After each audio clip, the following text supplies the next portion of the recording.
Hey, how's everybody doing today? Today we're going to talk about how I got a 1.3 GPA and still got into medical school. Yes, this is absolutely true. We're going to dive in a little bit about my story and how I got to where I am now.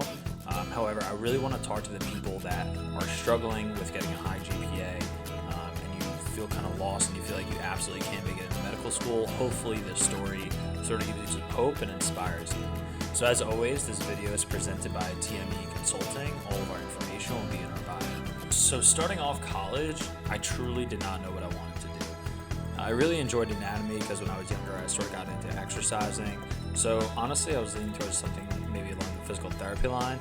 However, I truly didn't know what I wanted to do. So I was just sort of doing my classes, doing my gen eds, just completing all the requirements without really any direction. And that's sort of what got me into this situation of getting a low GPA. And as we sort of go on, I'm going to talk about other things that I was involved in school that also led to that. However, I think that I truly didn't really have a path, so I didn't really know where I was going or what I was sort of doing. I definitely had no guidance. So that was definitely my first issue. So when did I choose medicine? So early on in college, I was playing sports. I was definitely having a lot of time partying. I actually walked on to the lacrosse team. I was thinking about everything outside of academics, to be honest with you, and that's obviously my first issue. So not really thinking about academics, not really having guidance, that definitely lended its hand to me getting this GPA, and I got a 1.3 GPA the second semester of my freshman year. And I remember being so upset about it, and I knew that wasn't who I was as a person. I wanted to do better. I had this opportunity at college to excel and do better. So ultimately, fast forward, I actually ended up choosing medicine my junior year of college. I know that's extremely late, and a lot of people, choose pre-med sort of early on.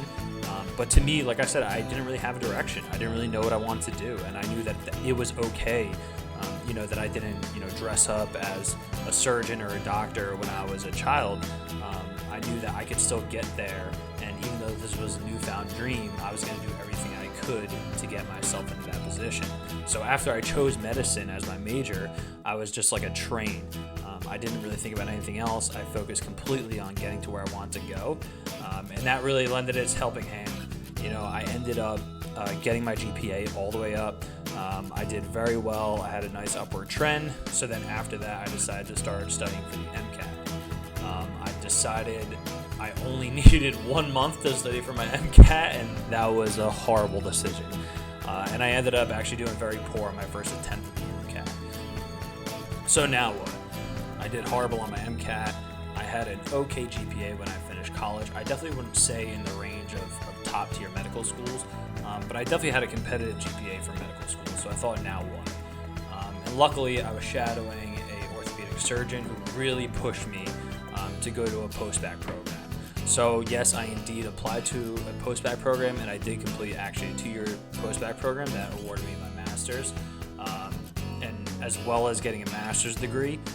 It basically prepared me for my MCAT, and I was able to increase my MCAT by 16 points. And then after that, I reapplied to medical schools.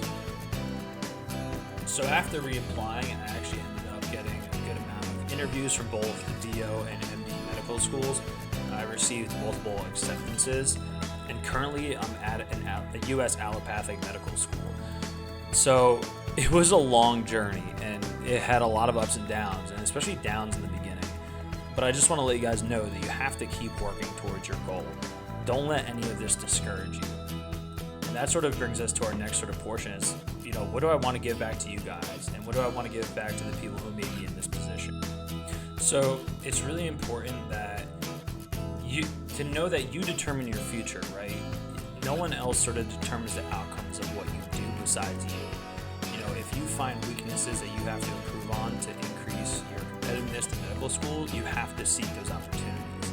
Second, don't let people tell you no. I had a lot of people tell me no, especially in the beginning when I wasn't doing well in coursework, and that's completely fine. From an outsider looking in, they don't believe the kid who's coming to them with a very low GPA saying he wants to go to medical school. But you can't let that discourage you, and you have to keep pushing forward. 3, find an alternative way. So a lot of people in my medical school and in other medical schools are traditional students. They go in directly after undergrad, and they just sort of continue their studies in medical school. Well, Well, I couldn't do that. I was not competitive enough. So I decided to find another way, and that was through a post-bacc program. And number 4, and I know this is cliche, but I have to say don't give up. It's your dream to go to medical school. It's nobody else's. You have to make it yours, and you have to keep pushing and do whatever it takes to get where you want to be. That's the only way you're going to be able to do it. So that's sort of the advice that I would leave you guys going forward. If you're in this position and you're in your young undergraduate careers, don't give up. Figure out what you can do to make yourself better and keep pushing forward. And as always, you can contact us at trifectameconsulting@gmail.com, and then you can visit our website at www.trifectameconsulting.com. Please, if you like these videos, subscribe on YouTube, check out our Facebook channel, and also our Instagram.